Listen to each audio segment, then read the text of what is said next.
Nelson, you know why I like kart racing? Because I feel the need for speed. The PPG Kart World Series opening Miami Grand Prix featured a variety of beautiful things, not the least of which was a beautiful drive by Michael Andretti en route to a debut victory for the American-built Swift chassis and a championship lead. Round two, half a world away in wild and crazy Surfers Paradise, Australia, where an equally crazy race featured a parade of leaders, including Scott Pruitt, who fought his way through to record his second career win on his honeymoon.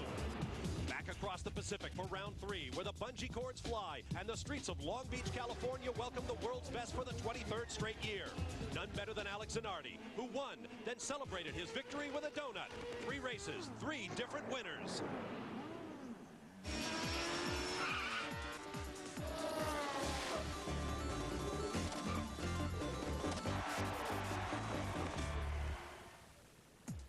Back in the 70s, the old Nazareth National Speedway was weed-infested and in danger of washing away. In the 80s, it was bought by racing impresario Roger Penske, who turned it into a palace of speed.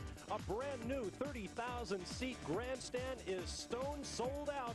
More than 50,000 on hand for round 4 of the PPG Kart World Series. Welcome to the Bosch Spark Plug Grand Prix. We're just moments from the command to start engine. Let's go straight to trackside and Gary Gerold. Bob, one of the beauties of racing on the mile ovals is the unpredictable factor, and certainly here's evidence right here. For the first time in the last 12 races, Alex Zanardi, number 2 in points, winner at Long Beach, is not in the front row. In fact, he's back here in the 21st starting position in row 11. It is wild, it's wacky on these mile ovals. You talk about major challenges today, I can't imagine a bigger one than starting 21st. Let's go to our colleague in the pits, Jack Arute. Well, Gary, Michael Andretti, hometown hero, is on the outside pole position, but 2 weeks ago, he had to retire his car after left rears continued to deflate. It came time after time. What they found out was this tire gauge malfunctioned. The tires were always underinflated. Let's go back a year ago for Paul Tracy. He eclipsed the track record here, only to come crashing into his teammates during the first pit stop. Tracy is back again on the pole position, but what CART has done this year is they have changed the pit area. There are dotted lines now that give what's called a courtesy zone. Should make things a little bit easier for cars getting in and out of pit area. It remains to be seen. Bob? Courtesy is the last thing you'll find on a racetrack when the race is underway. Thank you, Jack. And hello, everyone. I'm Bob Varsha, along with former Nazareth pole sitter and race winner Danny Sullivan. Danny, what does it take to race well here at Nazareth? Well, your car has got to work well in traffic all the way through a fuel run of 70 laps. It's got to work all day long. That's the key. This is a place that if your car is working well, it's one of the most fun racetracks you'll ever drive. If it is not working well, it's one of the longest days of your racing career. And I believe the Penske team has that magical setup after all those testing miles they have here. They have tested well over 10,000 miles, much of it in the hands of Paul Tracy, who was on the pole for today's race. And that Penske magic is spreading around. Tom Brown used to work for Roger Penske. Now he works for Gary Bettenhausen. They have their best qualifying performance ever. Now it's time for those magic words. Let's get down to our starter. Gentlemen, start your engines.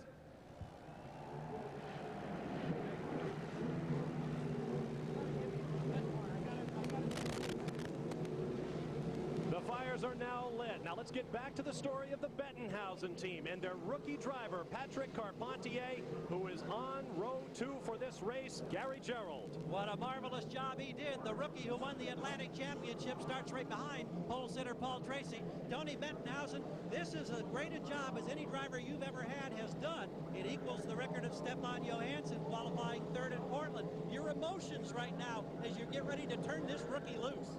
Well, Team Alumax is very excited right now. We think we've got a good race car, and we think we can run with those guys in the front row all day long. And if we can give him good pit stops, I think we got a great shot. And there are a bunch of other teams experiencing the same emotion, thinking the same's not as the field starts to pull away. All right, thank you, Gary. Now let's take a look at the starting grid as the field rolls off. On the pole for the 2nd straight year with his 2nd straight track record, Paul Tracy, 0.6 of a second quicker than anyone else in the morning warm-up. Alongside Michael Andretti, the defending race winner, who also won here in 1987. Row 2, Patrick Carpentier in the best starting position of his young career, 5th in the morning warm-up. Next to him, Gilles de Ferran, who has yet to finish in 2 previous Nazareth starts, but he is very tough. On row 3, Mauricio Gugelmin, his best ever start on a 1-mile oval, Next to him is Brazilian countryman Mauro Boisel. He led 27 laps at Long Beach 2 weeks ago, the first lead for Boisel in a long time. Row 4 will be Al Unser Jr., third quick in the warm-up. Penske's team looking very good here. Next to him, Bobby Rahal, whose last win in the series came here at Nazareth in 1992. On row 5, Brian Herta, a sixth at Long Beach, is his best finish of the year. Next to him will be Greg Moore, the young Canadian who charged a second on this track a year ago. Row 6 will be Scott Pruitt, who won on the streets of Surfers Paradise, Australia, and who has won on an oval before. Next to him will be the defending series champion, Jimmy Vasser, who has scored points in every race this year. On row 7, Walter Salas, who ran here last year in the Indy Lights category. Next to him, Richie Hearn, the highest starting Lola chassis in the field and second quickest in this morning's practice. On row 8, Andre Ribeiro. All three of his career wins have come on ovals. Next to him, Mark Blundell from Great Britain, his first start on the Nazareth Mile. Row 9 will be Parker Johnstone, who already has 2 top 10 finishes this year for Barry Green. Next to him, the Scots-Italian Dario Franchitti, one of 8 drivers making his first Nazareth start. On row 10 will be Adrian Fernandez in another of the Lolas in this field. Next to him, Roberto Moreno. His best career finish, a third place, came on an oval. He's standing in for the injured Christian Fittipaldi. On row 11, Alex Zanardi, his worst career start, but he was 6th in the morning warm-up. He'll be moving forward. Max Pappas will be alongside, his first start on a 1-mile oval in any type of race car. On row 12, P.J. Jones for Dan Gurney's All-American Racers Reynard Toyotas. Next to him, Michel Jourdain for ex-NFL star Walter Payton and Payton Coyne Racing. On row 13, Juan Fangio II and the second All-American Racers Reynard Toyota. And next to him, Japanese driver Hiro Matsushita, his 7th start at Nazareth. Danny, let's talk about the racetrack. Well, it's a very tough racetrack right down here in turn 1, this area right there. It is a real bottleneck at the start. Coming through turn 2 is the fastest part right down, and you'll see a lot of people passing around the outside all the way around there if their car is working. A little braking down in here to turn 3 into that area, and very quick off. That's also a place we've seen a lot of incidents right off in this area, going back to the leaderboard right in that area right there. Here's a look at our race analysis. The oval 1 mile around, the race length 225 laps, that many miles. It's been lengthened from 200 laps a year ago. Race record set in a 200-mile race, Nigel Mansell back in 1993. The pit window about 60 laps. It'll be interesting to see if anybody tries to do this on 2 pit stops as opposed to 3. Here are the stories we'll be following. The Goodyear comeback. 2 weeks ago in Long Beach, Firestone swept the podium, but Goodyear has 7 of the top 10 starting positions here today. Pit strategy will be primary. The pits are very crowded here at Nazareth. It'll be interesting to watch it unfold. Penske, this is their home track. Will we see some home cooking? Tracy's on pole. Unser Jr. in the 7th spot. And then there is the story of traffic, Danny. Well, I think traffic plays a big part here. You're on a mile over. You are in traffic all the time. They'll go about 3 or 4 laps, and then they'll catch some slower cars. Guys will be readjusting all day long. Traffic is going to be the key. Now we are going to start the race under yellow. There appears to be some debris on the racetrack. These laps will count. Let's get down to Jackaroo. Bob, very quickly, our current point leader, Scott Pruitt, mired back in 11th starting spot. Why? Well, Firestone didn't get a chance to test here. Inclement weather precluded them. So he leads the Firestone brigade with questionable tires in terms of development. But they've worked very hard. Pruitt qualified on the optional tire. But you see these tires here? They are the primary tires. Present thinking is that the Brahma team, Pruitt and Boisel both, during the first pit stop, will go back to the primary tire. It's a little harder, but should operate a little bit better on full fuel loads. Gary? You mentioned the fact that Richie Hearn had the second fast speed behind Tracy in the morning warm-up. The Lola people have been doing a lot of wind tunnel research in England. One of the end results, as we look at a spare nose wing for Hearn, is a much larger flap here on the front wing. They're crediting this to much more downforce, keeping in mind that with the current rules on the mile ovals this year, no longer do they have the little wicker bill strip on the rear wing that helped provide downforce. So the change on this front nose piece has helped the Lolas. Hearn starts 14th. He was fast this morning. Can he be fast through traffic? We're about to find out. Now the reason for our delay was a dust devil. A big cloud of dust kicked up just outside the turn 3 area. Officials wanted to make sure we weren't going to have some dust out there making this racetrack slick. It is a unique racetrack with a lot of elevation changes, something you rarely, if ever, find on an oval. Jackaroo. Well, Bob, Max Pappas had a problem in the MCI car for RCRO Wells. Richard Buck and the team diagnosed what it was. It was the black box. Now, in layman's terms, what that is the computerized brain for the engine performance. They changed the box, put the bonnet back on. He's back out on the racetrack.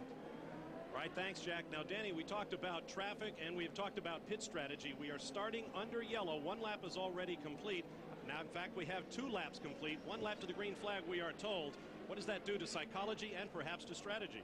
Well, I don't think it's enough time under there to change the strategy. 1 or 2 laps is not going to be a big factor in the fuel battle. If it had been 10 or 15, that might have been a factor. And all it does is give everybody more time to warm up their tires. These guys are pumped up. They're ready to go.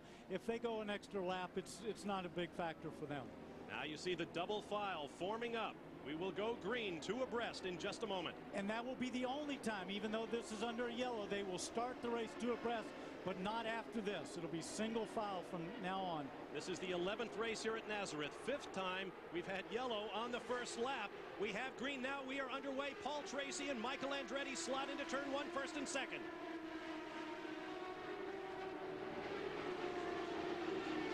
A sellout crowd on hand as the speeds build on the long back straightaway. Paul Tracy with 3 quick car lengths on Michael Andretti. Patrick Carpentier is 4th. Make that 3rd for Carpentier. Gilles de Ferran runs in the 4th spot as you watch Paul Tracy, who has been absolutely devastating around the track all weekend. And look at that lead that he's pulling out right there. He is definitely hooked up. Guys, Andre Ribeiro has a flat tire, so what they're trying to do is now they're saying no. They think there's an engine problem. They've looked to the rear of the car. They have shut it off. Guys, what it is it's a CV joint and the drive shaft. It's loose on the left-hand side. Back to you. Oh, what a disappointment for Ribeiro, a proven winner in PPG kart competition. As you watch Patrick Carpentier in the Alumax-sponsored Reynard for Tony Bettenhausen. And that CV joint that connects the drive shaft right there, that's what holds everything. It can be very critical. And now we have the yellow flag and a debris flag, and that may be the result of Andre Ribeiro's problem. We'll take this opportunity for a quick break. We expected things to happen quickly, and they are. We'll be back with the Bosch Spark Plug Grand Prix in just a moment. Stay with us. A jam-packed Nazareth Speedway playing host to the Bosch Spark Plug Grand Prix. Bob Varsha and Danny Sullivan with you. There is our race leader, Paul Tracy. We are under yellow with 10 laps complete. 2 weeks ago, Paul Tracy made headlines when he was fined $25,000 for several incidents of alleged rough driving in Long Beach, California. Earlier this weekend, we talked with Paul about his fellow racing drivers, and are they friends? Among the drivers, I would say everybody is, everybody's friendly, but they'll slit your throat for 5 cents. I mean, it's very, very cutthroat. As much as Formula One or any other type of real high-level sport, everybody is here to win, and everybody gets along. But when you're out on the track, it's no fun and games about it. They're out there to beat you and beat the next guy. Well, I think he's got a good point there, and it's gotten more competitive. There's more at stake. The teams are more competitive. Everybody's trying to move up. There's a lot of that goes on. That's within reason, too. I don't think you're going to see guys launching people into the stands or anything like that, or rough driving other than where they can maybe move a guy over a little bit and try to get by there. We've all still have to respect each other's space out there and realize that your life as much as theirs is in that person's hands. Especially at these speeds. You saw the new record lap set by Paul Tracy as the green flag waves, and we are back underway. Paul Tracy leading Michael Andretti, Patrick Carpentier, Gilles de Ferran, and Mauricio Gugelmin. Al Unser Jr. runs 6th, Raul Boisel 7th, Bobby Rahal 8th, Greg Moore 9th, and Jimmy Vasser 10th. You might also wonder why they have those yellows like that. If they see something out there that can cut a tire, that's one of the most dangerous things on an oval. And the yellow is back out from the flag stand. A single waving yellow.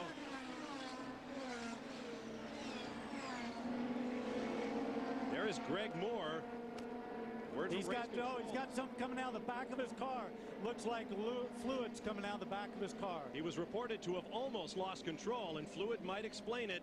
So we are back under yellow here at Nazareth. They'll have a look at Moore's car. There's the running order at the moment. We'll be back with more from Nazareth. Back live at Nazareth, Pennsylvania, last year's runner-up at the Bosch Spark Plug Grand Prix, Greg Moore, sits forlornly in his pits with steam coming out of the engine compartment. Danny Sullivan. Well, you see him. Whoa, great save right there, real sideways. Now we're going to see, freeze it right there, right down in this area, right there is the fluid coming out as it goes forward. It'll go right on that back tire. See the fluid going out right underneath there, right under that tire, turned him sideways. Might be a radiator. Let's get down to Jackaroo. Well, Danny, it's down by the radiator. And, Bob, what the problem is it was a quick disconnect area. The fitting cracked and the water ran out. And so Greg Moore sits in the pits. We are back under green, and Paul Tracy leads Michael Andretti. Now, of course, we keep having these yellows like this. This might become a factor on the fuel stop. So we just got to keep an eye on how many. Look at this. Alonso Jr. going under Big Mo. Unser Jr. up into 5th spot. Gugelmin drops to 6th. And here comes Raul Boisel, also around Gugelmin. You ride with the Brazilian Boisel.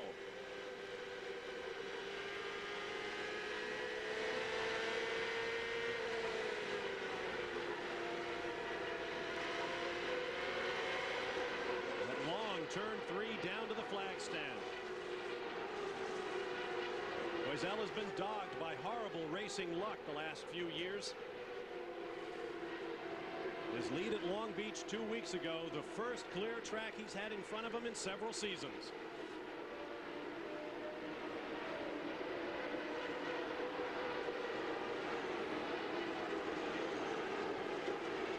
Boisel appears to be closing up a little bit on Alonso Jr. Now we climb aboard with Bobby Rahal in the number 8 spot.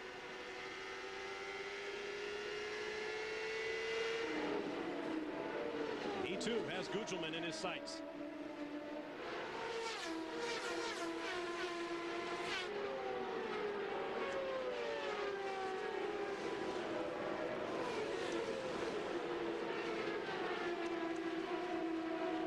It has been 69 races since Bobby Rahal last won. That race came here at Nazareth back in 1992.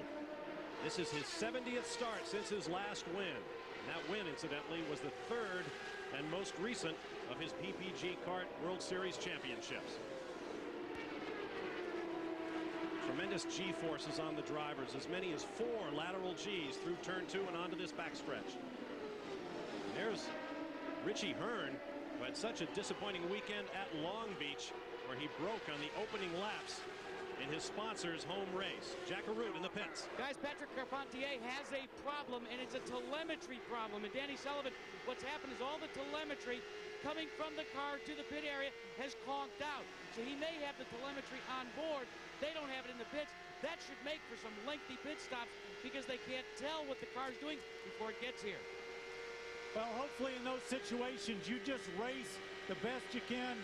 They might call in for the fuel to know how much fuel he's used, but they'll try to pit with everybody else.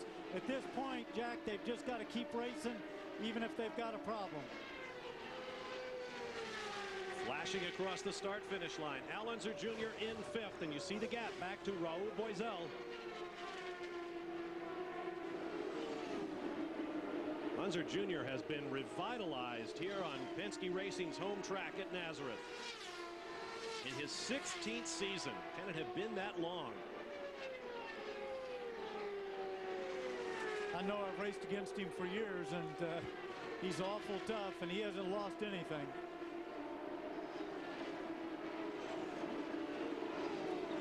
Just ahead of Unser Jr. is Gilles de Ferran. Al Jr. looks like he's closing on Gilles de Ferran there. Lapping at approximately 21.5 seconds per lap. Things happen quickly here at Nazareth. And Unser is definitely closing up on de Ferran.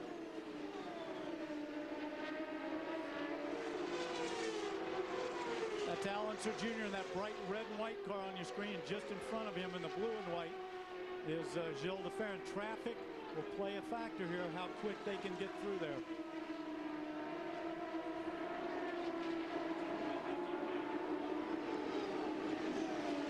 is Juan Fangio II just ahead, trying for the high line. And that's another important point about traffic. Even if you want to get out of the way, Danny, it's difficult. It is very difficult. They want to let the guy by, but they often can't because there's only one line through here in a lot of spots.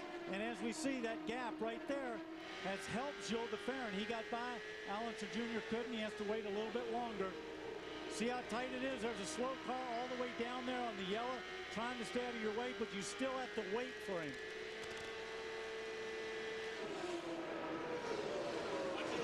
Cars are flat through this corner. Traffic is making a difference up front. Paul Tracy. There's Gilles de Ferran, that blue and white going up underneath another car, but Al Jr. has to wait on him. He'll try to slip by right in here. It's Michel Jourdain for Peyton Coyne Racing, with Alonso Jr. right behind him and de Ferran drawing away. And you saw how Alonso Jr. got held right there behind him. He couldn't get through him in turn one. He lost that ground. And now Boisel has to deal with the problem. See again, Raul Boisel couldn't get by in turn one. He'll lose that ground he made up. Back on the lead, Paul Tracy, who's been closed up on by Michael Andretti. And Andretti clearly the quicker car now. He looked like he slowed there. I was about to say before, Tracy has been getting slower. A couple of tenths slower than the cars behind him for the previous few laps. Bosch, a word from the Michael Andretti pit. We've been monitoring radio conversations, and they've instructed him on 2 occasions to go up on the boost, a total of 3 clicks. They, I think, were concerned early with the race pace set by Tracy. Michael, following his strategy to perfection, caught it on a perfect timing, and in that first corner grabbed the lead. Now he's coming up on Dario Franchitti. We have a car in the wall. It is Gualter Salas, the young Brazilian rookie.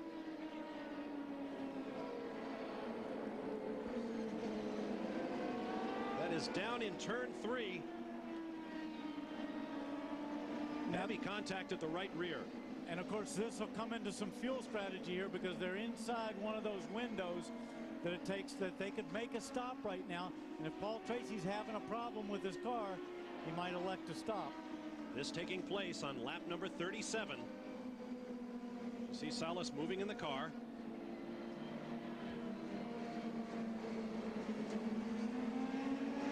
Let's take another look at what happened. Light car in the back there. He just got it sideways. He just lost it. Backs up. First place you go, right there to the fence. Rode over that tire a little bit there. Luckily didn't hit another car coming back across the track. Wow, you get an idea of the tremendous energy built up by these cars at speed. We're under a full course caution. We'll be back after these messages and a word from our ABC stations. Looking at the half shaft that came off of Andre Ribeiro's car, you see these bearings here? Well, one doesn't exist there. That's got to put the fear into you. Well, it's a big disappointment. We need definitely time on the track. This puts us a little bit behind, but we're still fighting. The good thing about this team is we never give up. And he wants to go back to Brazil where he's the defending champion. That's the next one up for this team. All right, thank you, Jack. There's Mario Andretti, patriarch of perhaps the greatest family in American motor racing. We thought it was appropriate to pay Mario a visit this weekend. He emigrated here from Italy in the 1950s and still lives here as he settles into retirement. On a quiet Nazareth street, Mario and wife Deanne live in the house they've shared for more than 30 years, beginning a new life. What has affected me the most is the idea that I'm not really driving week in and week out. These days, Mario wears a radio, watching over son Michael, who has a glittering record of his own, but may still need Dad's wisdom. I'm trying to do some of the things I wish someone could have done for me when I was racing. It is very satisfying knowing what he's going through, what he's dealing with, and watch him do it right. And watch him be successful. Yeah, that is for a father. Yeah, that is the ultimate satisfaction in many ways. In his home, Mario displays the trophies of a racing life. His favorite? Hard to say, but start with recognition as the best of the last 25 years. You look at the driver of the quarter century, you know, somehow just really means tremendously to me because it just sort of brings about, you know, almost an era, you know, of driving. And, you know, it's just, like I said, you know, that you do have, you can create a story around almost every one of them. The Andretti family dynasty may soon be joined by Michael's son Marco. Once upon a time, little Michael asked Mario for a racing cart. And Marco did exactly the same thing. He said, Dad, I'd like to drive a go-kart. So he said, okay, you know, we'll get you a go-kart. And where that will take him, obviously, stay tuned. I can tell you, it is a pleasure to stand in Mario Andretti's trophy room. He is a hero around the world of motorsports. We are preparing to go back to green here at Nazareth. Let's get down to Gary Gerald. Quick reports, Boissel made a pit stop under the yellow, 12 seconds flat. They did go to the primary tire. They're looking for durability the rest of the way.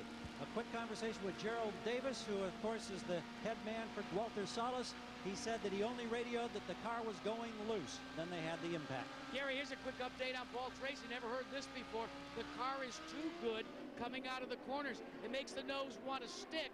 And he's a little bit concerned about that. Said it's not really a push, Danny Sullivan. He said it's simply too good coming out of the corners. Thank you, gentlemen. The flag waves from Startage and Swindle, and we are underway once again. Michael Andretti first, Paul Tracy second, and between them, Alex Zanardi is one lap down. You watch Mauricio Gugelmin, who runs in the 6th spot. Through turn 2 and on to the backstretch. That actually is a problem, what Jack mentioned. That right rear tire is the one that does most of the work. And if it gives up, so if the car is too good, he doesn't want to use it too hard or the car will go loose. He's got to go about 70 laps before he changes. So he's probably being a little bit conservative. He'll make an adjustment in his pit stop.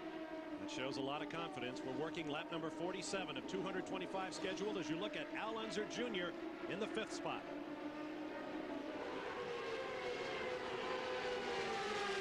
Two-time series champion, still looking for his first victory here at Nazareth.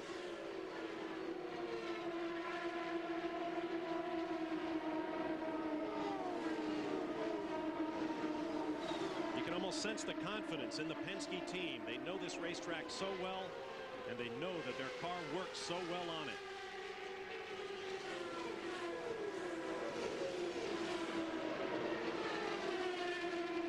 Closes up on Gilles de Ferran in 4th. The car ahead of them is Max Pappas, who runs a lap down. De Ferran on the left, Unser on the right, with slower traffic ahead.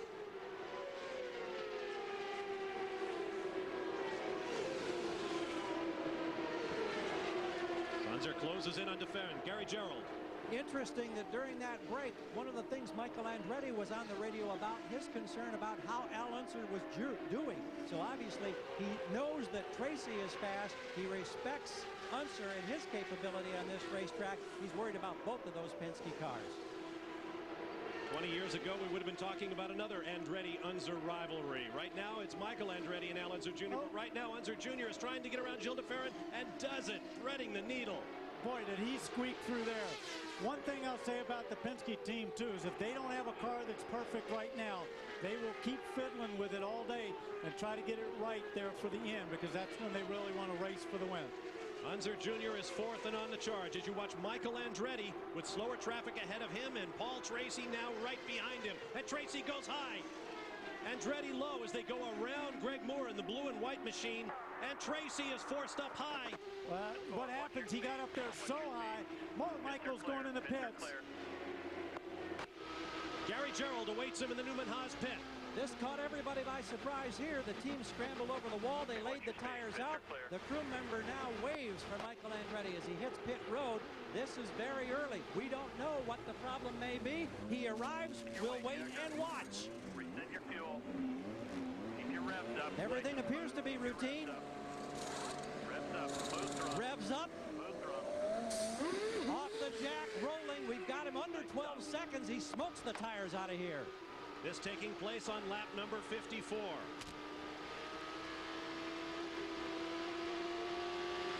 Now that has to be about what their fuel window would have been if not for the early yellow flags. Yeah, but that's still, I think, out of step. What that tells me just sitting here is his tires were probably going away. And that's something that only the driver really knows. If the car is starting to slide too much, you might say, hey, if we're inside the window, let's go ahead and stop, try to get some tires on here, make a little adjustment, and get back out. And Danny, that's exactly what Roger Penske, who's calling the shots for Al Unser Jr., radioed to his driver. He made the call that Andretti pitted for tires, started telling Al Jr., make sure you take care of your tires.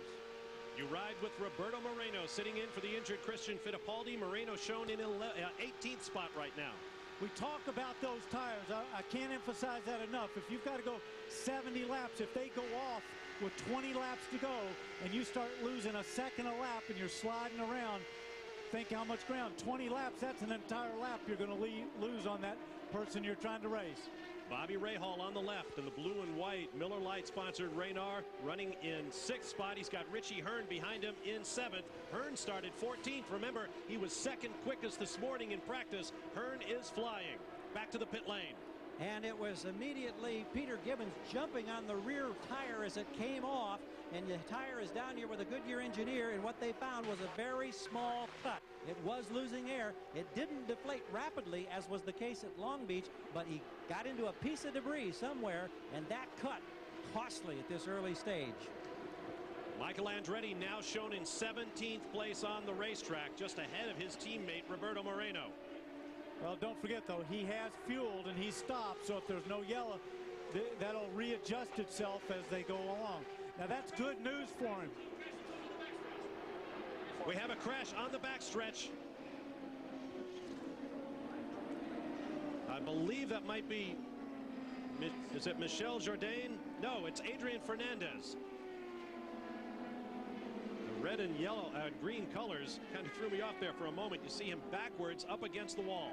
Now, that actually hurt Michael Andretti, because everybody else will now stop. It'll drop him back a long way. But the good news for Michael Andretti is that it was a cut tire. It didn't mean that it was going away. Here's another look at what happened on the back straightaway coming at you. Can't really see what happened, but it looks like at that point that he just got the car sideways, spun around, and backed it up in there to the fence. Now, Fernandez was complaining all weekend that the car was loose at the back, and that may have been what caught him out there in turn 2. All this taking place on lap 61.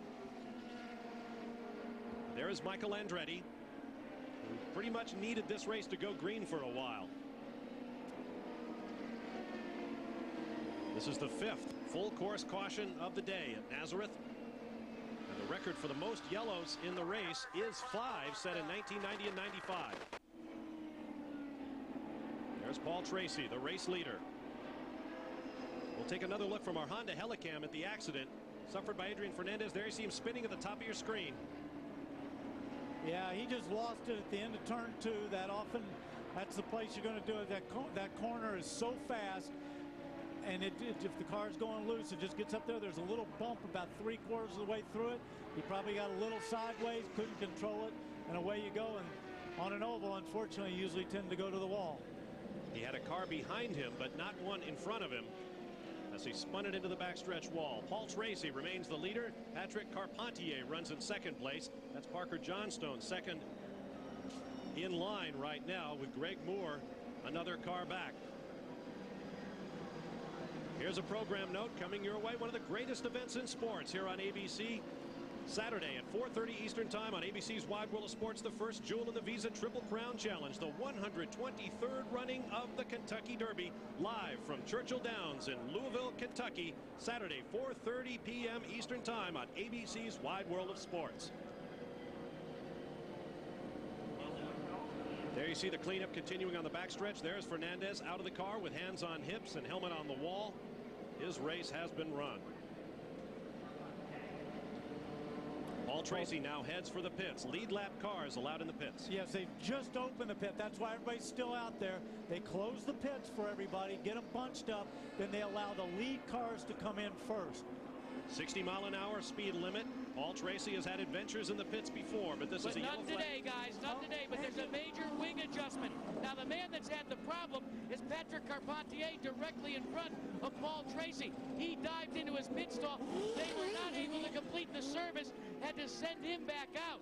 In the meantime, Carpentier has got himself straightened away, but he's losing valuable time. Al Unser Jr. has completed his work. Tracy has completed his. The work continues on Patrick Carpentier. They have now finished it, and they're still not able to get the car refired. This is a difficult time for Tony Bettenhausen and company. And not very, very good, Baba. Not a good stop, and everybody down here in the Alumex crew, very disappointed. Problems with the right rear for Patrick Carpentier and the Bettenhausen team. You saw Paul Tracy leaving the pits well outside the courtesy zone. We'll be back with more from Nazareth Speedway in a moment.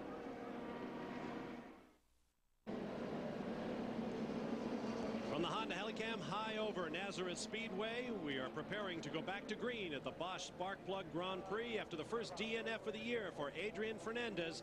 Stand by for more from the hills of Pennsylvania and the roots of short track racing.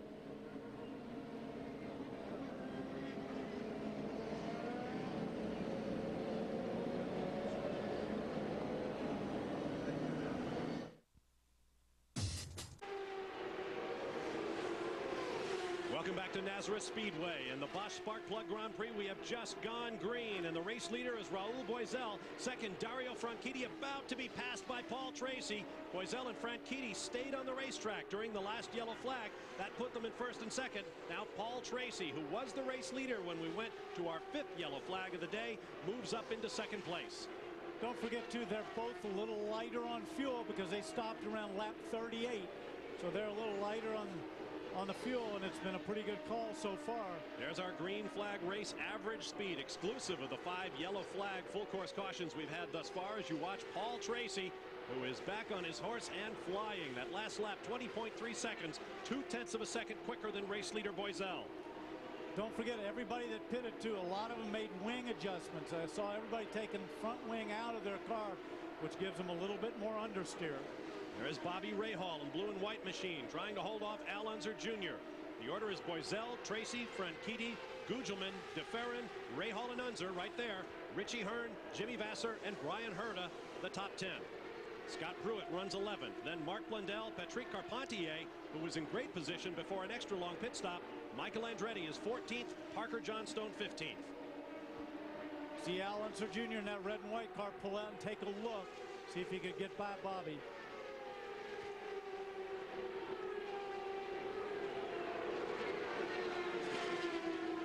Two great champions, two of the elder statesmen. Look at him go again. Racing. The identical move that Tracy put on Franchitti. But you see Bobby made a good move there. Just let him go. Braked a little early. Tucked right in there behind him. Minus 12 on fuel. Minus 12. Here are the pit crew communications as you look back. That's looking back at Paul Tracy's car. Leader in front in that bright yellow and orange car is Raul Boisel. They're in traffic. Yep. This is going to be a factor. See that wing adjust? See how high Paul Tracy's getting out there? He doesn't have as much bite in the front, so he's drifting out a little bit, particularly when he's behind the car, because it takes the air away. We've been watching Paul Tracy lap this place at tremendous speed all weekend, and he gets right out to those concrete walls. He is not intimidated one bit.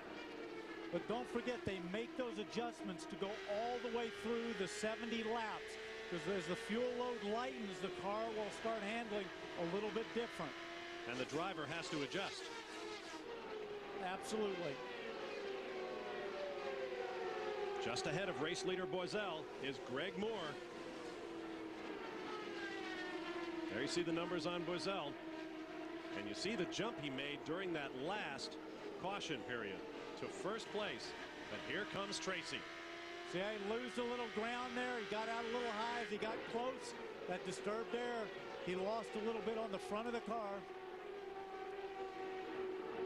Oh, we have a car down on the grass. Was that Max Pappas in the MCI car for Arciero Wells? It appears it is. And look at this. That's Paul Tracy. Paul Tracy and Dario Franchitti were side by side, but the yellow has come out for this incident. Max Pappas, he has hit nothing, but apparently he has lost the fire. We'll be back to the Bosch Sparkplug Grand Prix after these messages and a word from our ABC stations. Back live at Nazareth, Pennsylvania, you ride with defending PPG Car World Series champion Jimmy Vasser in 8th place as we get set to go green. Tonight on ABC, a completely new hour of America's Funniest Home Videos, followed by a brand new special edition of Turning Point from ABC News. Then it's finally here. The television event Entertainment Weekly calls the most frightening movie ever made for television. A brand new version of Stephen King's The Shining, starring Rebecca De Mornay and Steven Weber. Don't miss this one tonight here on ABC. Down to Jack Arute. Bob, you see these pressure gauges right here on Paul Tracy's cars? They radio back what the actual pressure is. That's what kept Paul Tracy from having to come onto pit road. They were concerned that maybe he had that problem. They looked at the telemetry, said, everything's okay, Paul. Let's check in with Gary Gerald. And on this yellow, it was an opportunity for Raul Boisel, the race leader, to come in and get service in 11.6 seconds. Everything routine. He stayed on the primary compound. Michael Andretti and their crew also here checking the latest tires to come off the car. He made his second pit stop. He's getting closer to the sequence with the leaders as we get ready now to go back green. Andretti, Boisel, Parker, Johnstone all pitted under the last yellow. Michael Andretti is back on the lead lap. Max Pappas's car in the pits. They towed him in. That was the reason for a record-setting 6th full-course caution here at Nazareth. We're back underway. Paul Tracy, Dario Franchitti, Mauricio Gugelmin, who gained 3 positions on his last pit stop. Gilles de Ferran runs 4th. Al Unser Jr. 5th as you watch Paul Tracy. And a part of the massive crowd assembled here at Nazareth for today's race.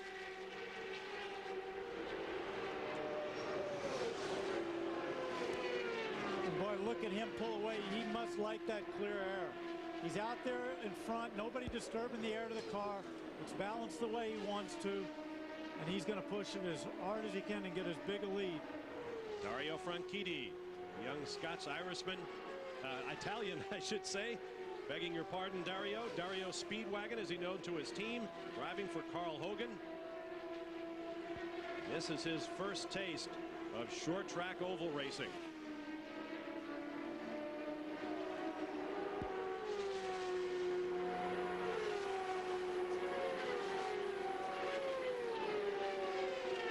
Gilles de Ferran with Al Unser Jr. 4th and 5th.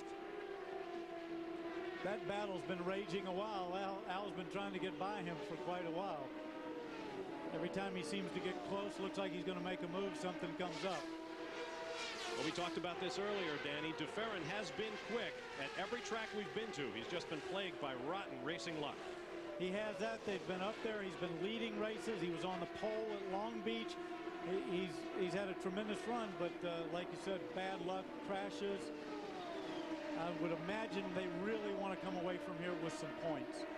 Gilles de Ferran in the red, white, and blue Valvoline car left of your screen, driving for the vastly experienced Derek Walker, who took Danny Sullivan to a victory on this track in 1988.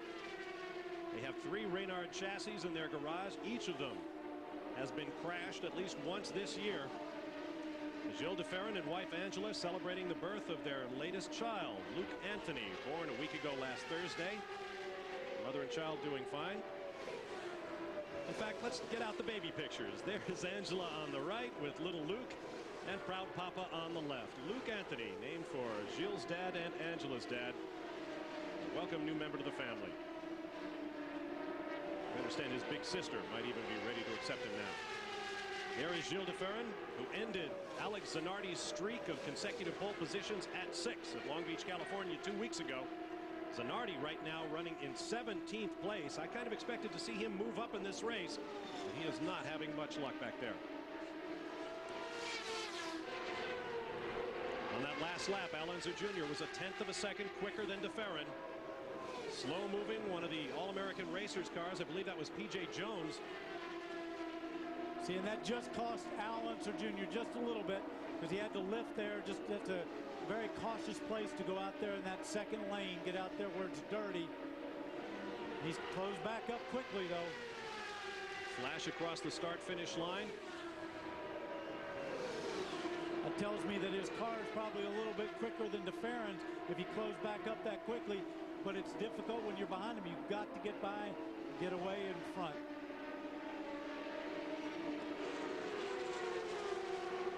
How much does Al Unser Jr. like his car? Just a couple of laps ago, he radioed into Roger Penske, and this is a quote: "I just love my car." End of quote. And that has to be bad news for everybody else. When a racer like Al Unser Jr. likes the machine he has under him, watch out. We've got a lot of racing in front of us. There's a lot to go, a lot of things to happen, a lot of laps through traffic. We have just completed 100 laps of 225 scheduled. Now DeFerrin draws out just a little bit. This is for second place now. Dario Franchitti in the dark blue and silver machine with Hogan on the side. And just behind him, Mauricio Gugelmin is, almost too close. He's in that bright red, white, and blue Hollywood car. Driving for PacWest Racing. PacWest sponsors the next two stops on the PPG Kart World Series, the Rio 400 and a 300 lapper at Gateway, the new oval. So they're calling it the PacWest 700 in the month of May. Great racing right there. I tell you, Dario has really adjusted well. First time on a short oval. And he's out there mixing it up with some of the best. Now slower traffic ahead of Gilles DeFerrin in fourth, with Al Unser Jr. in fifth, looking down the inside. That's not exactly slower traffic right there. That's Dario Franchitti right there. So Gugelmin is now in second behind Paul Tracy. Franchitti third, DeFerrin fourth, Al Unser Jr. fifth, and he continues to dog the gearbox of Gilles DeFerrin.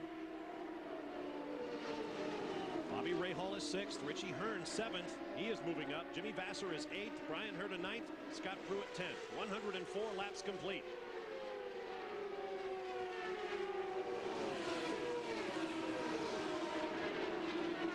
With this long stretch of green flag racing, you can bet the calculators are out in the pit lane.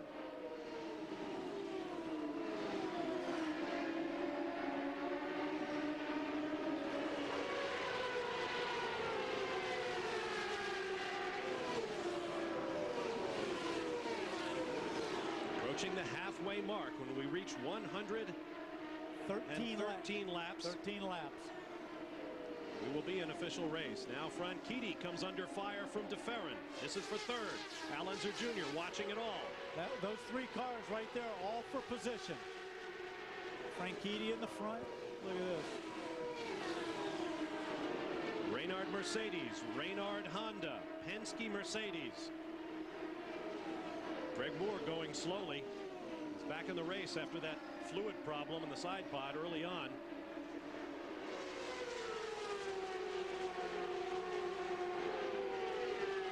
Young Canadian out there hoping for some points.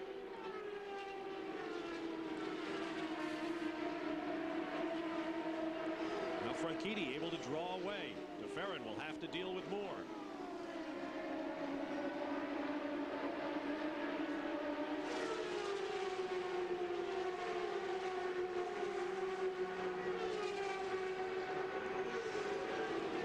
Level of cloud overhead that is shadowing the racetrack. That will keep temperatures down on the track to some degree, but the air is quite warm compared to what we've seen the last couple of days here at Nazareth. Gary Gerald has a report from the pits. Derek Walker, Gilles DeFerrin on our pre-race show alluded to the fact that they thought there was still a chance to make this a two-stop race, even at the extended distance this year of 225 miles. We just checked with Derek Walker, and he says the possibility is still there. It is slim. We've also heard that the PacWest team is contemplating similar strategy. They know they've got to get beyond lap 140. Even then, that's 85 laps from the finish. That's a long way to go on a tank of fuel, particularly if they don't get yellow. And if you've done your sums right, then hopefully your need for fuel and new tires come at approximately the same time. More traffic now. You know, that's one of the big factors. You've got to have that car well balanced to go 85 laps and not have a tire problem or have it just going away a little bit. The driver likes to keep those nice and fresh underneath him. Paul Tracy now has an 8.6 second lead over the seventh place machine of Mauricio Gugelmin. Dario Franchitti in third. So Paul Tracy rocketing through traffic here. Gugelmin second, Franchitti third, DeFerrin fourth, Al Unser Jr. fifth. We'll be back for more of the Bosch Sparkplug Grand Prix in just a moment.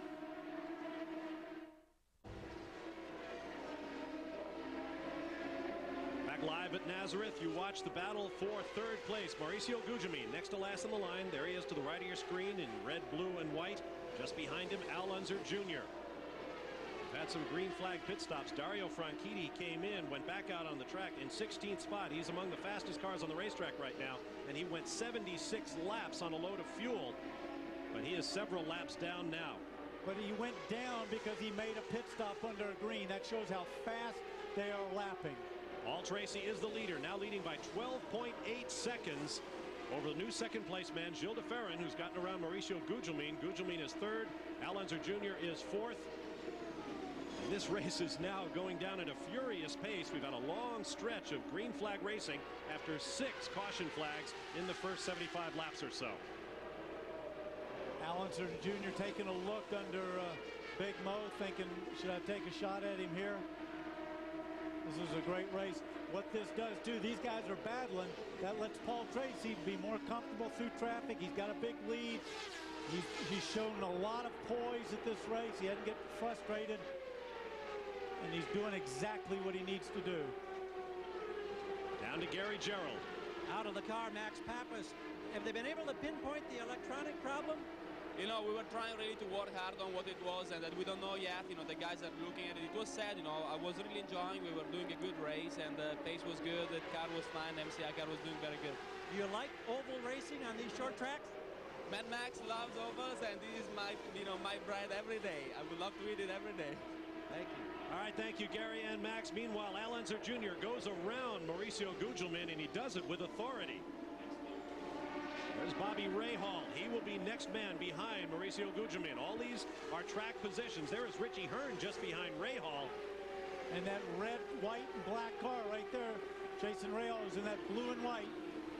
These are all for position. This is a great battle. It is Tracy, de Ferran, Unser, Gugelmin, Rahal, Hearn right there on your screen. Then Vassar, Herta, Andretti, and Pruitt now running. Gotta go to 6th gear. 6th gear for mileage.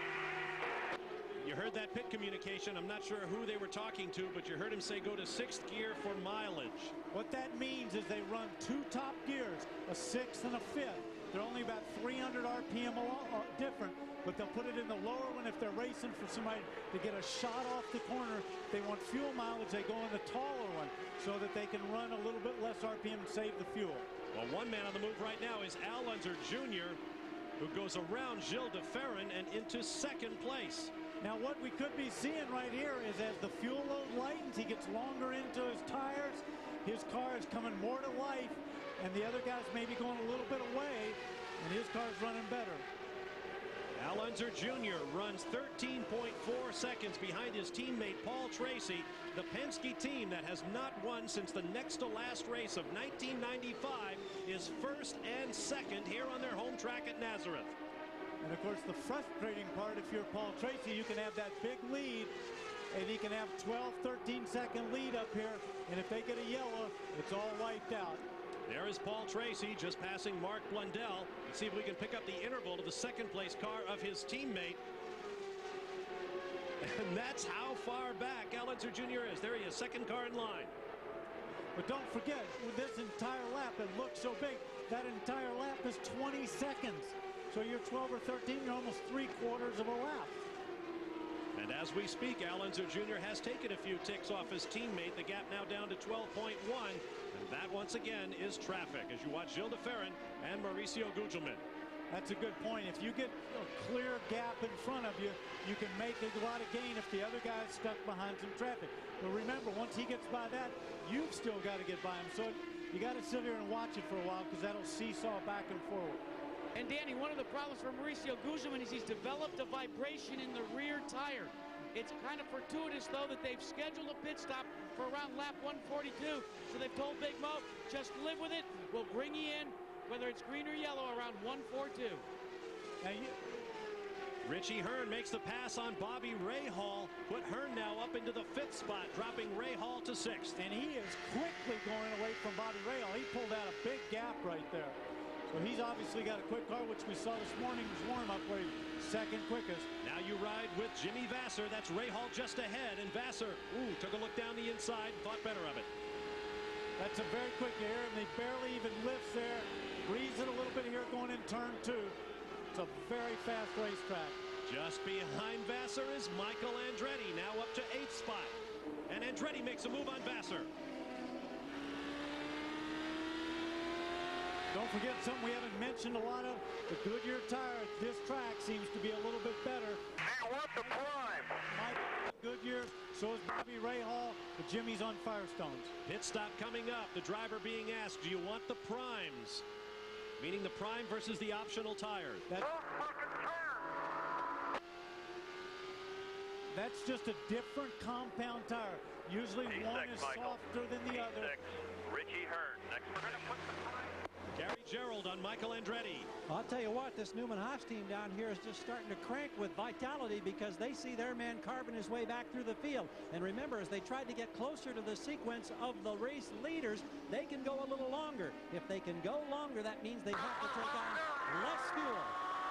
And you hear the conversations going on, pit wall to cockpit, and they are hoping that that's going to give them a slight advantage with a quick late stop. We just watched Paul Tracy go around Bobby Rahal. Rahal shown in 9th place. Tracy has gone 74 laps on his load of fuel, and he is now lapped all the way up to 8th spot. Bobby Rahal looks like he's slowing some to me. I don't mean that he's got a mechanical problem. It just looks like he's dropping back like his tires are going. 4 laps.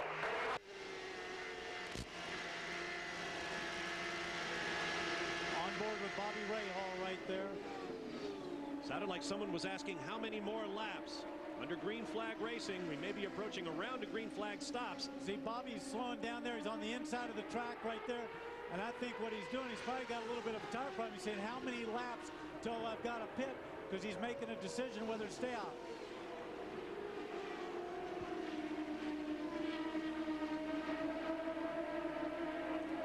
Just behind him is Mark Blundell, and then his teammate Brian Herta, and those are for position. Rahal 9th, Blundell 10th, Brian Herta 11th. Remember, we talked about this at the top of the show. When your car starts going off on those tires, that is a handful and very scary to drive around here. And he's tippy-toeing right there. He doesn't want to make a mistake, but he wants to get to his window. There you see Bobby Rahal. Guys, Mauricio Gugelmin is on pit road. Now remember, he had a vibration in one of the rear tires. This is a chance for them to make that change. Firestone shot. He goes through, takes out a full load of fuel, taking a long time to take the fuel on. He's off and away. While back on the track, Blundell dives for the pit lane entrance to your right as Bobby Rahal continues. That'll take a little of the heat off of Rahal. Alex Zanardi in the red Target Ganassi machine on the left. Zanardi in 14th. There's Michael Andretti. 4, still 14. That's Michael's voice talking to his pit, running in 4th place. Now you look at that shot and you wonder why he just shot away like that. Michael had to lift right at the time when Gilles de Ferran put the throttle down.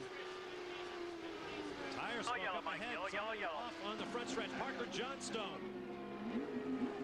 Off and on again, working his way back up to speed. Clipped a cone that was set there. I thought it might have been a piece of his race car. He actually got it sideways, spun on, got into the grass. He didn't get spinning around, got onto the grass, hit a cone, and got back on. Good piece of driving there. Parker Johnstone on this track 5 seasons ago auditioned for the job as primary test driver as Honda made their entrance into IndyCar racing. Another look at what happened to Johnstone. Oh, just as Al Unser Jr. came up behind him. And we now have a full course caution as they go out on the racetrack to see if anything came off Parker Johnstone's car. Now this isn't the time. We might see a lot of people start diving in the pits at this stage. The pits are closed right now as the safety car comes out to get the field under control. They'll pick up that man, Paul Tracy, and they have done so. Just behind Paul Tracy runs the lapped machine of Jimmy Vassar. Bob, one car that was in the pits when the yellow came out was that of Scott Pruitt. They have elected to go to the option tire for Firestone, looking for more grip, maybe shorter life, to go the distance on this one. They completed their service in 12.5 seconds, and then everybody else had to wait to make the pit stop. All right, thank you, Gary. The pits are now open for lead lap cars, and as you see, the race leader, Paul Tracy, takes the left and heads for fuel and tires.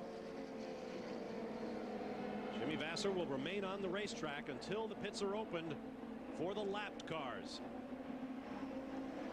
Once again, let's get down to the pits in Jackaroo. Paul Tracy was conversing with his team before he came onto pit road, asking for a tire pressure change. The telemetry from on board said no, it was not necessary. They are making no major changes to the car. He lights up the tires and he is off and away. Meanwhile, his teammate Al Unser Jr. is still at work here, taking on fuel. It's taking a long time for the fuel, but they're off and away. DeFerrin in here now. Boy, lightning quick service. Just waiting on fuel. DeFerrin is going to be close. Oh my! DeFerrin, Unser, and Andretti all converging together, trying to get to that single-lane pit road. Unser got out first. There's Gilles DeFerrin just ahead of Michael Andretti. That was close indeed. Now the lap cars coming in. We're busy. Hey, Michael, we're good to the end. We're good to the end.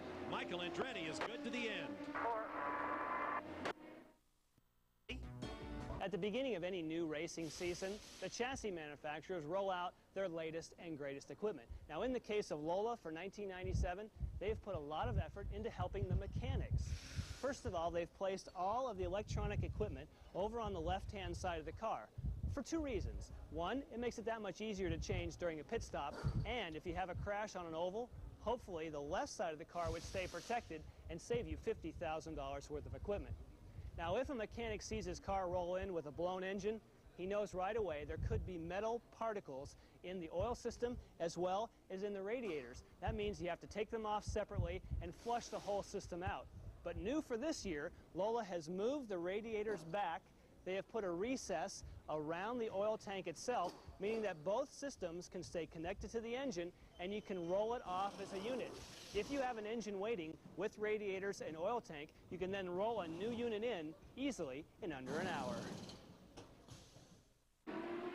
Now, the Talladega 500 was rained out today at the Talladega Super Speedway. It will be on Monday on ESPN as well. Check your local listings, 12 noon Eastern time. We are back under green flag here at Nazareth. Paul Tracy leads with 153 laps in the books, 225 scheduled. You ride with Michael Andretti in 4th place.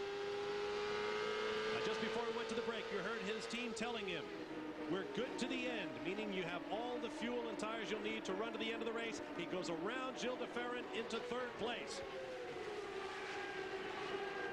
A year ago, Michael Andretti came to this racetrack with a probation for rough driving, trying to get their act together. They came here, and with the help of some problems plaguing Paul Tracy, Michael Andretti came through to win the first of what would eventually become a series-high 5 victories. With the help of our Honda Elicam, you watch Michael Andretti closing up on Al Unser Jr. Yeah, he's closing. They're going through turn 2 right now. It's slightly uphill. They'll come off of turn 2. Now it starts going downhill. You can't see this. It's going downhill. Brake lightly here. Drops down the hill. They're on the gas. They're now coming back up a slight hill. Start finish. Flat out through this turn 1 right there. And look at Michael close on Paul Tracy. Check that, Al Unser Jr. just ahead of him, but boy, what does that tell us about the way Michael Swift works when it's full of fuel on new tires? Well, it says he's working good at early stages. We saw that Al Unser Jr. worked better at the later stages on the field, so what he's going to try to do is hold him off. Unser will try to keep his great rival behind him until his Penske Mercedes, both cars on Goodyear tires, begins to work. See, it's dropping away right down there. When they accelerate, now it's slightly climbing uphill again. Pushing even worse. Something about it starting to work.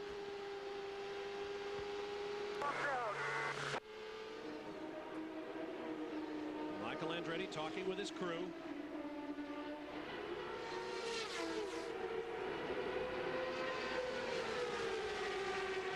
Across the start-finish line, downhill into turn 1, then through the long turn 2, and they begin to climb. Tremendous elevation changes on this racetrack. Now diving downhill towards 3, almost like a carousel turn, way down low with banking up to your right. and that's the only place you touch the brakes. And believe it or not, these guys barely touch the brake in there. They just kind of roll in, grab it a little bit, and pick the throttle back up. Earlier in the race, Walter Salas shows what happens if you get loose in that corner. They're all accelerating all the way around there. They're flat out going through here. Minus 12 on fuel, Michael. Minus 12 on fuel. That's Lee White talking with Michael Andretti.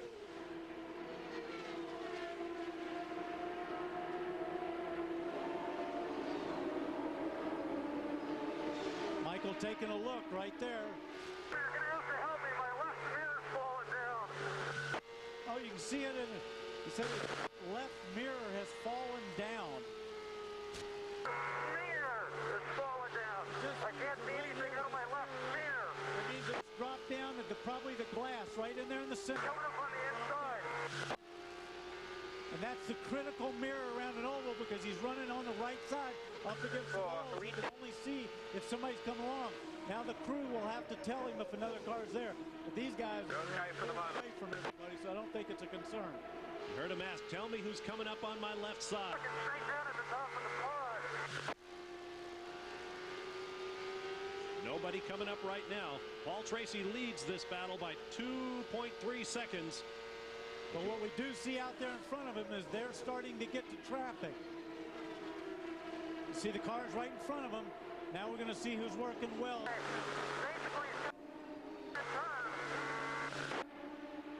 Paul Tracy is somewhere in that traffic. Jackaroo. But for Al Unser Jr., as he sees a fast-closing Michael Andretti, he's being counseled by his mentor, Roger Penske, to conserve fuel. So they're not running at full optimum speed right now. Al Jr. needs to conserve fuel because neither of Team Penske's cars intend to come to pit road again. Well, we've heard that Michael's got enough fuel to go the whole way. So they're probably racing. They've got that mixture turned down a little bit. And they are closing on race leader Paul Tracy. The gap down to 1.6 seconds. Tracy in that group of slower cars up ahead. But that's probably dictated by traffic. Once Paul gets past that group, then he'll stretch it back out. Don't forget, these guys have to get past all these cars as well. So it seesaws back and forth, and it'll readjust as they get through there. Greg Moore just ahead of Al Unser Jr. There's Paul Tracy at the bottom of your screen, car number 3. Then a couple of slower cars. Mark Blundell and Greg Moore. And then Al Unser Jr. followed closely by the black machine of Michael Andretti. Michael looking high through turn 2. The problem out there is if you get a shot, sometimes you see all those marbles out there. That's where the rubber is. And you can get out there and it's very slippery. Look, he dropped back a lot. Michael Andretti caught out. We'll be back after these messages and a word from our ABC stations. We're back live at Nazareth Speedway, where you ride with Michael Andretti. Slower traffic ahead, but perhaps more importantly, Al Unser Jr. is behind. Here's the pass. Looked like Al Unser Jr. got held up a little bit through turn 1, lost his momentum, and Michael took advantage of it. And now Paul Tracy runs just ahead of Michael Andretti, who has disposed of one Penske Mercedes. He's got the other one ahead, and this is for the race lead. Oh, Paul had to lift out there. Michael tried to gas it to take advantage of it, but Paul just closed the door. He's not running well in traffic. Ready, one on Bozell, plus 5 on the leader. How these guys stay so calm on those radios in the heat of battle like this is beyond me.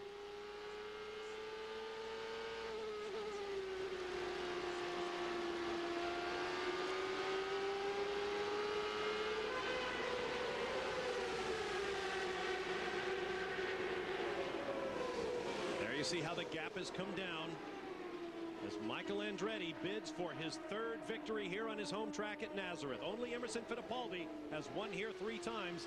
Michael has 2. Yellow Flag. Yellow. Turn 2, driver's right. In turn 2, driver's right. Mark Blundell has put his Reynard into the wall on driver's right.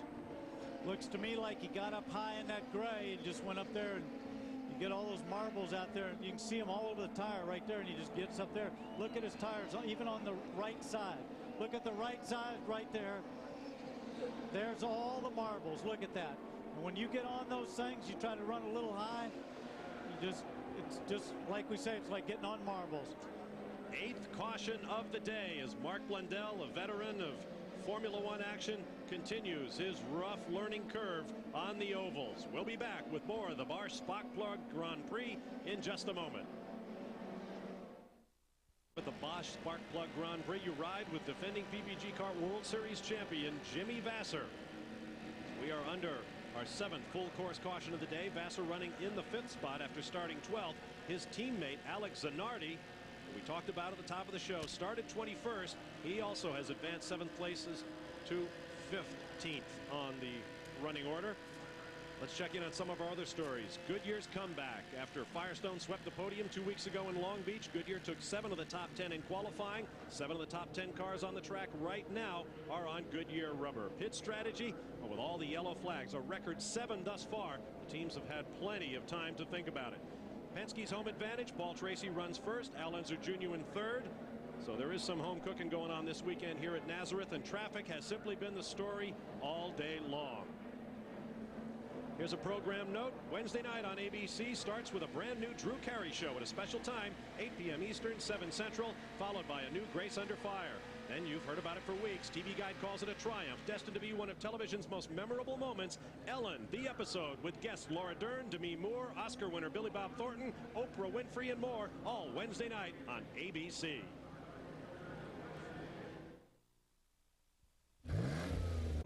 We have a green flag on lap 190 of 225. Paul Tracy leads Michael Andretti, and they quickly put about 20 car lengths on Al Unser Jr. in third. That yellow came at a good time for Paul Tracy because he got out of that traffic jam he was in. He's now out there with nobody in front of him, and he's trying to stretch it out, but Michael's not going anywhere. And Danny, he's been having just a little bit of problem with his car. He's not happy with the handling as we watch on board with Michael Andretti there for a minute. He knows that Andretti is closing. They've been talking about changing the bar inside the car. It didn't respond, but now with some clean air, things look a little better for Tracy. Okay, what that is that's an anti-roll bar, anti-sway bar for a lot of people that can adjust the weight. You can't really see it. It's down here in this area right there. They make an adjustment, move it forward or backwards. It stiffens it or softens it, whichever way. We have a crash on the racetrack. Richie Hearn is one of the cars involved. Parker Johnstone another. Roberto Moreno spins to avoid the wreckage. Richie Hearn at the lower right. You're on board with Moreno, and look at the tire tracks that tell you where he's been. Parker Johnstone on the left in the green and white Team Green machine. Boy, this is going to take a little time to clean up, and there's only about 34 laps left in the race. You want to get through there. See him. The leaders are putting themselves through there very carefully, trying not to pick up any debris on their tire. They can't afford a pit stop right now, and they do not want to pick up a piece that could puncture a tire. Our 9th yellow flag of the day, extending the record as the field tippy-toes by Roberto Moreno's Swift Ford.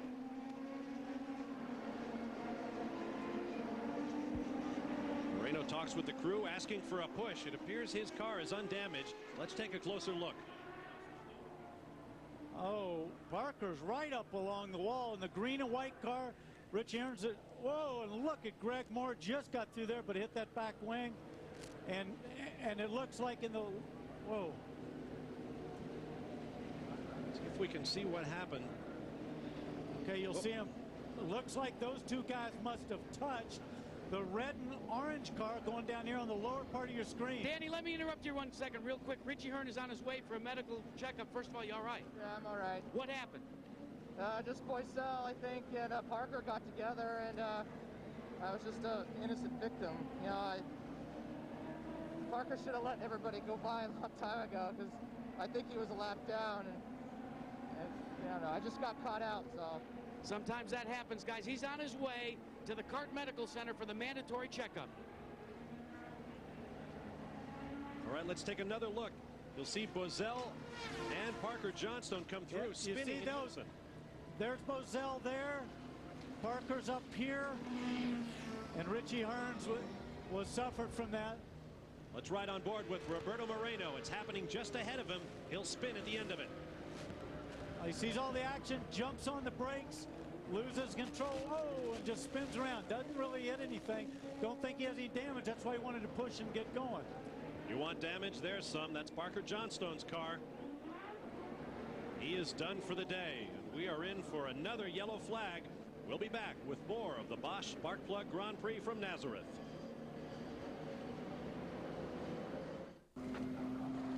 Welcome back live to Nazareth, kicking off the short track portion of the PPG Kart World Series. Today it's Nazareth. 2 weeks from now, we'll be journeying south of the border, well south of the border, to the land of Carnival and Samba, Ipanema Beach, Rio de Janeiro, where Mark Blundell had a savage introduction to oval track racing, but native son Andre Ribeiro came through to win last year's Rio 400. It'll be coming up May 11th at 2:30 p.m. Eastern Time, right here on ABC Sports. There you see the continuing activities, cleaning up a spinning crash involving Parker Johnstone and Richie Hearn. Roberto Moreno also involved, but he apparently is undamaged and is in the pits. Well, they've got the car picked up right here behind the wrecker, and that blue thing that you're seeing them put underneath the car is what they call a diaper, so that everything doesn't go out on the track and that they can get the car off without leaking oil and fluids all over the track. Down to the pit lane and Gary Gerald. Adrian Fernandez was a victim earlier in this race. The same thing that got your teammate Andre Ribeiro, something in the driveline, maybe a CV joint. Yeah, apparently on the left side, I was running behind Alex Zanardi, and basically we were doing some competitive times, but then the drive shaft, I think, broke and sent me to the wall. So it was unfortunately because we wanted to see how the car will develop through the whole run, because, we started still fighting with the car and trying to do the best effort we can, but we're trying not to lose the optimism for the season. And a tough start for the Tasman team. I know they've worked on the aerodynamics, some new wing packages. Do you feel like you're making progress? Yeah, sometimes it looks like we're making progress, and sometimes it doesn't prove on the track. So we're doing our best, and we're not giving up. Thank you, Adrian. Thank you. Hop. All right, thank you, Gary. As the cleanups continue, we have one more look at that accident. You ride with Raul Boisel. Now right in front of him right there is Parker Johnstone. Dives underneath. Parker comes down. Boy, they touched there. And good job for Raul Boisel to get it back on the track after that contact, but unfortunate for everybody behind them. Second DNF or did not finish of the year for Parker Johnstone and Team Green. The same for Richie Hearn and De La Pena Racing.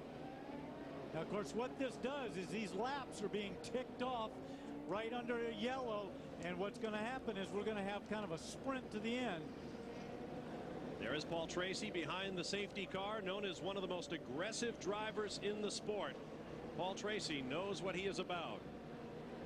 We had a nice conversation with him earlier in the weekend. We pointed out his reputation for aggression and asked him just how much of a risk taker he thinks he is. Really not much at all. I mean, I like to go fast in everything I do, whether it's, go-karts or bicycles or skiing, but I mean, I'm not really that competitive outside of a race car. It's just when I put the helmet on, I turn into a different person. I guess I'm not very aggressive, around the paddock or not really the type of person to get it in confrontations with people. I'm fairly mild-mannered, but when the helmet goes on, look out. Well, he spelled it out there, and he is awful quick in a race car, and he's not afraid to stick the nose of that car in there and be aggressive with some other drivers. There you see Michael Andretti. Gary Gerald has more on his situation. Well, a momentary concern down here. There was a radio conversation that alluded to a possible leaking tire with Michael Andretti. Checked with Lee White and the members of the team. They said, no, we have no problems. We're just running out of time. I asked him specifically about what we perceived as a radio conversation earlier about a mirror dropping. And he said it wasn't Michael. They think it was Parker Johnstone. So hopefully we've clarified that situation. And who knows, that mirror situation may have somehow contributed to the woes of Johnstone just a few moments ago. Well, that sure would help to understand what happened there. Look at Michael Andretti's number. Second place start, dropped all the way back to 13th on lap 98. Then worked his way forward again with some canny pit strategy and some great driving. Right now he runs in second position.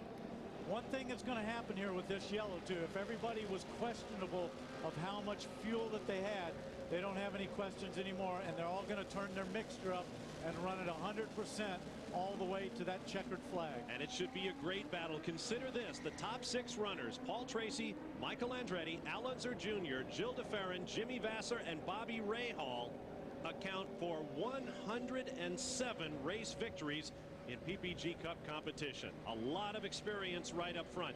And with that in mind, what's going through your mind as a driver preparing for the restart, Dan? Well, let's take Paul Tracy. All he's concerned about when those lights go off is to get a good run off of turn 3, get it through there as smooth as he can, the power down, and just pull away from Michael Andretti. Michael Andretti, on the other hand, knows he has to stay as close as he can to him and take an advantage early on, because he knows the longer he runs, that Paul Tracy's probably going to pull away. Then we look at Al Unser Jr. He's got to try to stay with there. He dropped back a little bit on that last restart. He's got to try to stay right underneath Michael and make something happen. And Gilles de Ferran, same thing. He's got to stay right there, get a good start, and see if he can make something happen, because if they stretch out, nobody's going to have a chance with that few laps left in this race. All the front runners got a good dose of the oil dry they spread on the racetrack and then blow off with the help of a jet engine mounted on the back of a trailer. I'm sure everybody had their visors down for that. There you see the dryer firing up on afterburner. Does a remarkable job of getting moisture off this racetrack when it rains. Down to the pit lane now, and Jackaroo. Well, Bob, behind me is the CART medical facility, and I will update you on Parker Johnstone. Parker will be in there for about 15 or 20 minutes. He is fine except for an injured right hip. It's swollen, it's sore, so what they're doing simply is applying ice. They're not very concerned about it. He'll be released in about 20 minutes. If we're still on the air, we'll try and get a word with him. One thing that I should tell you too, Jack, so that everybody at home knows, you said a mandatory stop for Richie Hearns. If you make contact in kart racing against the wall, you have to go to the medical center and be checked out. That's just a mandatory rule. Now they take to the warm-up lane to avoid the activity on the track, the cleaning up going on. The CART medical facility is absolutely mind-boggling. A complete trauma facility that is completely portable and rolls with the series throughout North America. And believe me, from a driver's point of view, that and the safety crew is one of our best friends out there. Those guys look after us everywhere we go around the world. And we anticipate running long here at Nazareth, but if you're just tuning in, we want to remind you, coming up next on ABC, the Hershey's Kisses Figure Skating Challenge, the men versus the women, including reigning world champion Tara Lipinski, 96 world and U.S. champion Michelle Kwan, Todd Eldridge, Rudy Galindo, Victor Petrenko, and Paul Wiley. It's all coming up next here on ABC, so stay with us. As you can see, no one has left that massive new grandstand, built at a cost of some $8 million, seats 36,000 people, and every ticket was long sold for today's Bosch Spark Plug Grand Prix, round 4 of the PPG Kart World Series for 1997. Another lap and a half will be back underway as you ride with Bobby Rahal. Let me tell you, under 20 laps, this is going to be a sprint to the finish. Everybody's going to have maximum fuel. They're going to have everything turned up and try to make the most of a short time. Down in Paul Tracy's pit, Jackaroo. Well, Paul Tracy is ready for this restart. He's told his team he's ready to go. He knows Michael Andretti's on his back, but feels like as long as he stays out in open air, he shouldn't have a problem with handling, Danny. Well, that's his best friend right now. He's hoping that he'll go those 19 laps, build up a gap, and if he catches a car before there, be able to stay out of trouble with lap traffic. Well, years before this was a paved track, the Nazareth Oval, known as Nazareth National Speedway, was a dirt track. And it shook to the thunder of modified stock cars and open sprint cars. Well, we've got classic short track racing coming up in a sprint format as we go green with 20 laps remaining. Paul Tracy and Michael Andretti, and Tracy has not lost Andretti one bit as we get back up to racing speeds. Michael Andretti did everything he had to, and Paul Tracy did what he had to. And look at that gap. Unfortunately, they left Allenser Jr. and Gilles de Ferran a little bit, and Paul is ever so slightly stretching it out. See the rest of the running order at the upper left of your screen with 19 laps to go, and they will click off at about 20 seconds a lap. 20.7 that first lap for Paul Tracy, 21.0 for Michael Andretti. At that speed, 20 laps goes by awful quick. Tracy now drawing away slightly from Andretti. Tracy in the red and white car, Michael Andretti the man in black.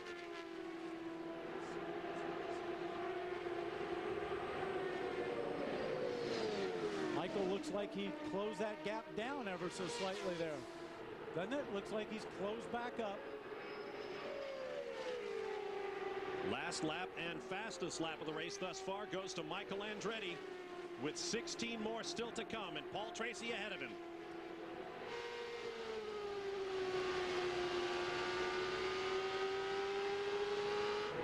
Now, what might Michael be planning for Paul Tracy here? Has he shown him everything he's got? And if he hasn't, what does he do to set him up? He's not waiting. He's trying to close this gap as quick as he can, because as you get closer to the end, you only get a couple opportunities to pass.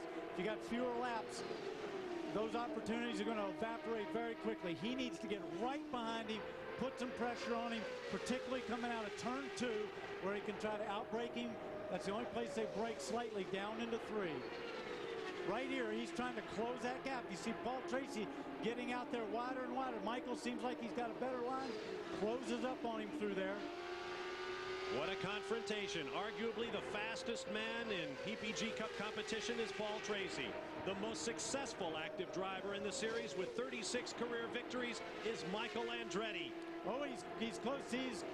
Paul's car doesn't seem to be as good off of turn 2, and Michael's is better. He gets a run on him down that back straightaway. So now what I've got to be thinking, if I'm Michael's, I've got to stay very close to him in 1, right there where they just went through. Stay tight on him in 2, see if I can get a better run. Unser Jr. runs almost 4 full seconds behind his teammate Paul Tracy. There you see Unser back there. This is all coming down to Tracy and Andretti with 12 to go. And you saw just outside the shot was traffic. This is going to come into play, because I think Michael's car is handling better than Paul Tracy's. 10 to go. Next time past the flag stand, Roberto Moreno, Michael Andretti's teammate, is just ahead. Oh, he had 10 left, Michael. 10 to go. Oh, big lift there on Michael's part. You see him had to jump out of the throttle. Paul goes in there quick, but Michael seems to gain a little bit here. You heard Lee White tell Michael Andretti 10 to go, 9 to go. Next time past the flag stand. Greg Moore just ahead of race leader Paul Tracy. And then Dario Franchitti ahead of Moore. 9 to go. Traffic can really be your friend or your enemy here. Let's see who it plays out to help the most. Lee White tells Michael 9 to go. Counting down the laps. Franchitti on the right up ahead. Will he be out of the way? No, as Michael comes through. That helped Paul Tracy a little bit. See that gap just a little bit, because he had to wait just a little 8 laps, bit. Mike. 8 laps. 8 laps, says team manager Lee White.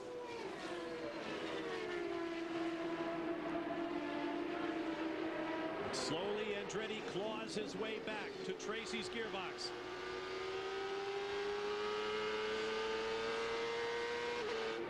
Seven laps, Mike. 7 laps. Paul wanted to go inside that car. That's but Juan he didn't give him the gap. Juan Fangio in the Toyota up ahead. Now he pulls to the low side to let the leaders through. Michael taking a look, looking down the inside to see if he could get something.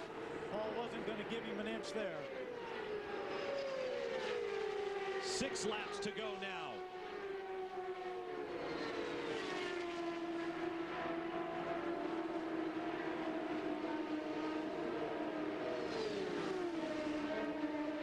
Tracy looking for points.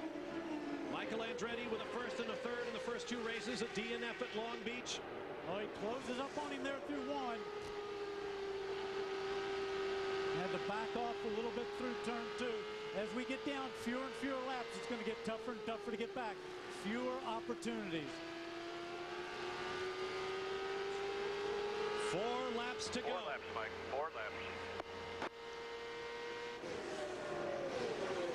His hometown crowd willing him on as best they can. Michael Andretti is scratching his head trying to figure out a way by Paul Tracy.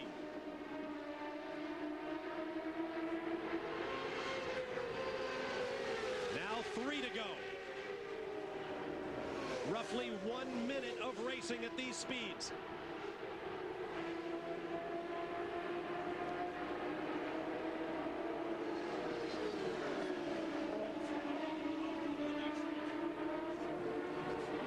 Huge cloud of white smoke. Yellow, yellow, Down yellow. in turn one, we have a yellow flag.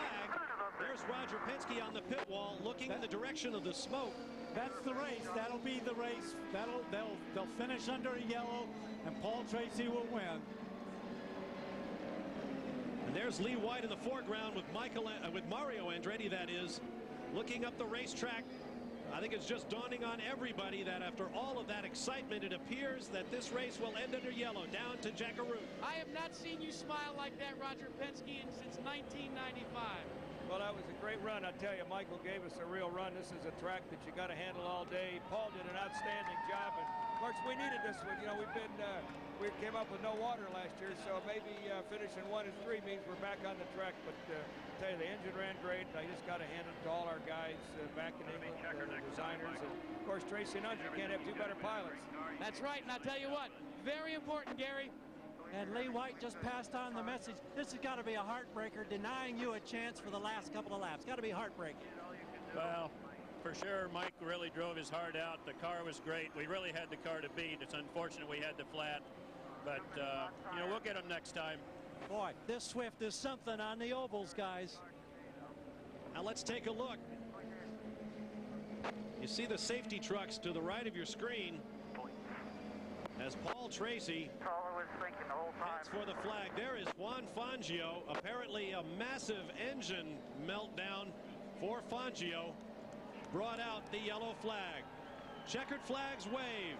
First victory for Penske Racing since Vancouver in 1995. The first win since June of '95 for Paul Tracy.